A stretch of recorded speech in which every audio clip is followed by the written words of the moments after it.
Single बाही काढायची, double घडी घ्यायची, मोंडा घ्यायचा कटिंग केलेला, अर्धा इंच आपल्याला फोल्ड करायचे। या मोंड्यानुसार आपल्याला बाही काढायची, कारण या मोंड्यानंच आपण बाही जोडणार आहोत। बरोबर जिथपर्यंत येतं तिथपर्यंत मार्क करून घ्यायचं। बाही बिलकुल कमी पडत नाही। इथं उंचीचं मार्क टाकून घेतलं। सरळ लाईन ओढायची, तिरपा टेप ठेवायचा। इथून आपल्याला असा आकार द्यायचा, बाहीची रुंदी टाकून घ्यायची, शिलाई मार्जिन द्यायची। ही झाली आपली शिलाई मार्जिन। इथून आपली शिलाई मार्जिन, मोंढा खोलीचं अंतर तुम्ही मापून घ्यायचं ब्लाऊजवरती आणि बाहीची कटिंग करून घ्यायची।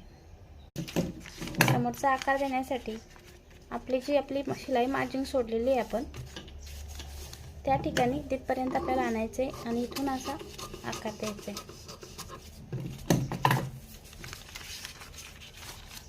ही झाली आपली बाहीची कटिंग।